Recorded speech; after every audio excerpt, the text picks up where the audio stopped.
இன்னைக்கு நம்ம பார்க்க போறது ராவணன் பத்தி தான். இவரை பத்தி தெரியாத ஆளே கிடையாது. ஆனா இவரை பத்தி நமக்கு தெரிஞ்சதெல்லாம் வெறும் 10% தான்.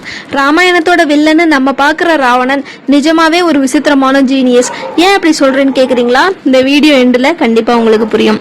ராவணன் அப்படின்னாலே நமக்கு அந்த 10 தலை தான் ஞாபகம் வரும். ஆனா அது நிஜ தலைகள் இல்ல. அவர் 4 வேதம் 6 சாஸ்திரம் இப்படி எல்லாத்துலயும் கரைச்சு குடிச்சவரு.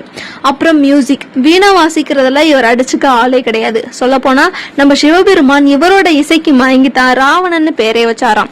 அதுக்கு முன்னாடி அவர் பேரு தசக்ரீவன். அவரோட ஊரு லங்காபுரி. அந்த ஊர்ல ரோடு முதற்கொண்டு வீடுகள் வரைக்கும் எல்லாமே தங்கத்துல இருந்துதான். இது சும்மா கதைன்னு நினைக்காதீங்க, இது அவரோட ஆளுமையை காட்டுது. எல்லாத்தையும் விட ஒரு பயங்கரமான விஷயம் என்னன்னா புஷ்பக விமானம். இப்ப நம்ம பிளைட்ல போறோம்ல, 1000 வருஷத்துக்கு முன்னாடியே நினைச்ச இடத்துக்கு பறந்து போற ஒரு வாகனத்தை அவர் வச்சிருந்தாரு. அந்த 10 தலை எதை குறிக்குது தெரியுமா? காமம், குரோதம், லோபம், மோகம், மதம், மார்சரியம், மனசு, புத்தி, சித்தம், அகங்காரம். இந்த 10ம் ஒரு மனுஷனுக்குள்ள இருக்கிற குணங்கள். இது எல்லாமே ஒரு மனுஷனுக்குள்ள ராவணனுக்குள்ள அதிகமா இருந்ததுன்னு சொல்றாங்க.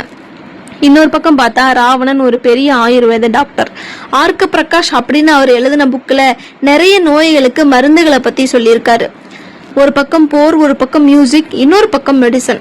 ஆனா இவ்வளவு அறிவு இருந்தும் என்ன பிரயோஜனம்? ஒரே ஒரு தப்பு, மத்தவங்களோட உணர்வுகளுக்கு மதிப்பு கொடுக்காம சீதையை தூக்கிட்டு வந்ததுதான் அவரோட மொத்த சாம்ராஜ்யத்தையும் அழிச்சுது. ஒரு சுவாரஸ்யமான விஷயம் சொல்றேன். ராவணன் சாகர நிலைமையில இருந்தப்போ ராமன் தன்னோட தம்பி லக்ஷ்மணன் தட்டி, போ அந்த மகா கேபியாரி கிட்ட போய் அரசியலோட ரகசியங்களை கத்துக்கொண்டு அனுப்பினாராம். ஒரு எதிரியா இருந்தாலும் அவரோட அறிவை ராமன் மதிச்சார்னா பாத்துக்கோங்களேன். ராவணன் ஒரு வில்லனா இல்ல ஒரு ஹீரோவான்னு பார்த்தா அவர் ஒரு மகா புத்திசாலி. ஆனா கர்வத்தால அழிஞ்சவர். எவ்வளவுதான் அறிவா இருந்தாலும் தர்மம் தான் ஜெயிக்குங்கிறதுக்கு ராவணனே ஒரு பெரிய சாட்சி. ராவணன் சீதையை எப்படி கவனிச்சுக்கிட்டாரு அப்படிங்கிறது ரொம்பவே விவாதத்துக்குரிய ஒரு விஷயம். ஆனா வால்மீகி ராமாயணம் மற்றும் கம்பர் எழுதின ராமாயணத்தை வச்சு பார்த்தோம்னா இதுல சில சுவாரஸ்யமான விஷயங்கள் இருக்கு. ராவணன் சீதையை தூக்கிட்டு வந்தாலும் அவரோட அரண்மனைக்குள்ள சீதைய வைக்கவே இல்லை. அவங்கள அசோக வனத்துலதான் தங்க வச்சாரு. ஏன்னா ஒரு பெண்ணோட அனுமதி இல்லாம அவங்கள வீட்டுக்குள்ள கொண்டு வர்றது தப்புன்னு அவர் நினைச்சாரு. அதே மாதிரி சீதையை அவர் ஒருபோதும் உடல் ரீதியா துன்புறுத்தவோ இல்ல தொடவோ இல்லைன்னு சொல்லப்படுது. அசோகவனத்துல சீதை இருக்கும்போது ராவணன் அடிக்கடி அங்க போவாரு. ஆனா அங்க போய் அவர் பண்றது எல்லாமே பெர்சூஷன் தான். அதாவது மனசை மாத்த ட்ரை பண்றது. எனக்கு கல்யாணம் பண்ணிக்கோ, உன்னை பட்டத்து ராணி ஆக்குறேன். ராமன் ஒரு சாதாரண மனுஷன், நான் ஒரு உலகத்தையே ஆளுற சக்கரவர்த்தி அப்படின்னு தன்னோட பெருமைகளை பேசி அவங்க மனசை மாத்தத்தான் முயற்சி பண்ணாரே தவிர கட்டாயப்படுத்தல. ராவணன் ஏன் சீதையை தொடல அப்படிங்கிறதுக்கு பின்னாடி ஒரு ரகசியமும் இருக்கு. நலகூபரின் சாபம் அப்படின்னு ஒண்ணு சொல்லுவாங்க. அதாவது ஒரு பெண்ணோட அனுமதி இல்லாம அவங்கள ராவணன் தொட்டா அவரோட தலை வெடிச்சிரும்னு ஒரு சாபம் அவருக்கு இருந்ததா ஒரு கதை இருக்கு. அதனாலயும் அவர் சீதையை தொடாம தள்ளி இருந்திருக்கலாம். அசோக வனம்ங்கிறது இலங்கையிலே ரொம்ப அழகான இடம். அங்க சீதைக்கு தேவையான எல்லா வசதிகளையும் செஞ்சு கொடுத்திருக்காரு. பாதுகாப்புக்கு அரக்கிகளை போட்டிருந்தாலும் அவங்க கிட்ட சீதையை யாரும் துன்புறுத்த கூடாதுன்னு ஸ்ட்ரிக்டா சொல்லியிருந்தாரு. ஆனா அந்த அரக்கிகள் சீதையை பயமுறுத்தினது வேற கதை. ஒரு மாபெரும் சாம்ராஜ்யத்தோட அரசன் நினைச்சிருந்தா என்ன வேணாலும் செஞ்சிருக்கலாம். ஆனா சீதையோட அனுமதி இல்லாம அவங்க கிட்ட ஒரு லிமிட்டை மெயின்டைன் பண்ணாரு பாத்தீங்களா? அங்கதான் ராவணன் ஒரு தனித்துவமான வில்லனா நிக்கிறாரு. ஒரு பக்கம் கடத்தல், இன்னொரு பக்கம் கண்ணியம். இதுதான் ராவணனோட சைக்காலஜி இருக்கு. ராவணனோட முடிவுங்கிறது ஒரு சாதாரண மரணம் கிடையாது. அது ஒரு மகா சாம்ராஜ்யத்தோட வீழ்ச்சி. அந்த இறுதி யுத்தத்துல நடந்த விஷயங்களை பார்ப்போம். யுத்தத்துல இந்திரஜித் கும்பகர்ணன் தன்னோட தம்பி பசங்க எல்லாரையும் இழந்ததுக்கு அப்புறம் ராவணன் நேரடியா களத்துல இறங்குறாரு. ராவணனுக்கும் நடுவுல நடந்த அந்த போர் சும்மா கிடையாது, பல நாட்கள் நீடிச்சுது. ராமன் தன்னோட அம்பால ராவணனோட தலைகளை ஒவ்வொன்னா வெட்டுறாரு. ஆனா என்ன ஆச்சரியம்னா, ஒரு தலை விழுந்தா உடனே அங்க இன்னொரு முளைக்குது. இத பார்த்து ராவனுக்கே ஒரு நிமிஷம் ஷாக் ஆயிடுச்சு.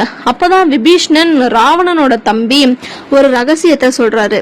ராவணனோட உயிர் அவரோட தலையில இல்ல, அவரோட நாபியில தொப்புள் பகுதியில ஒரு அமிர்த கலசம் இருக்கு. அங்க அடிச்சாதான் அவர் சாவார்னு விபீஷ்ணன் சொல்றாரு. உடனே ராமன் ஆக்னயாஸ்திரம் அந்த அம்பை எய்து அந்த அமிர்தத்தை வற்ற வைக்கிறாரு. அதுக்கப்புறம் தான் ராவணன் கீழே விழறாரு. ராவணன் அடிபட்டு தரையில விழுந்து தன்னோட கடைசி மூச்சை விட்டுட்டு இருக்காரு. அந்த நேரத்துல ராமன் செஞ்ச ஒரு விஷயம் தான் ரியலா மாசான ஒரு விஷயம். ராமன் லக்ஷ்மணனை பார்த்து சொல்றாரு, லக்ஷ்மணா, ராவணன் ஒரு மகா அறிவுஜீவி. இப்போ அவர் சாக போறாரு. அரசியல், ராஜதந்திரம், உலக நீதி இதெல்லாம் அவரை மாதிரி தெரிஞ்சவங்க வேற யாரும் இல்ல. அவர்கிட்ட போய் ஆசீர்வாதம் வாங்கிட்டு வாழ்க்கைக்கு தேவையான சில பாடங்களை கத்துக்கோ அப்படின்னு சொல்லி அனுப்புறாரு. லக்ஷ்மணனும் போய் ராவணனோட தலைமாட்டுல நிக்கிறாரு. ஆனா ராவணன் அமைதியா இருக்காரு, எதுவுமே பேசல. அப்புறம் ராமன் சொல்றாரு, ஒருத்தர்கிட்ட பாடம் கத்துக்கணும்னா தலைமாட்டுல நிக்க கூடாது, கால் மாட்டுல தான் நிக்கணும் அப்படின்ட்டு. லக்ஷ்மணன் கால் மாட்டுல வந்து நின்னதும் ராவணன் சிரிச்சுக்கிட்டே சில முக்கியமான விஷயங்களை சொல்றாரு. நல்ல விஷயத்த தள்ளி போடாத. நான் சீக்கிரமே சொர்க்கத்துக்கு ஒரு ஏணி கட்டணும்னு நினைச்சேன், ஆனா தள்ளி போட்டுட்டே இருந்தேன். கெட்ட விஷயத்த, அதாவது சீதையை தூக்குனதை யோசிக்காம செஞ்சுட்டேன். அதனால நல்லதா உடனே செய், கெட்டதை யோசிச்சு தள்ளி போடு அப்படின்னு சொல்றாரு. எதிரிய சின்னதா நினைக்காத. ராமனை ஒரு சாதாரண மனுஷனாகவும் குரங்கு படைய சாதாரணமாவும் நினைச்சிட்டேன். அதுதான் நான் பண்ண பெரிய தப்பு. ரகசியத்தை யார்கிட்டையும் சொல்லாத. என் உயிருக்கு ஆபத்து வர்ற ரகசியத்தை விபீஷ்ணன் கிட்ட நான் சொன்னேன். அதுதான் என் முடிவுக்கு காரணமாச்சு. சாகுற நேரத்துல கூட ஒருத்தன் தான் கத்துக்கிட்ட அறிவை உலகத்துக்கு சொல்லிட்டு போறாருன்னா அவர் எவ்வளவு பெரிய ஆளுமைன்னு யோசிச்சு பாருங்க. அவரோட பலமே அவரோட அறிவு தான், ஆனா அவரோட பலவீனம் அவரோட கர்வம். இந்த வீடியோ உங்களுக்கு பிடிச்சிருந்தா ராவணன் கெட்டவனா கெட்டிக்காரரா அப்படின்னு கமெண்ட்ல சொல்லுங்க.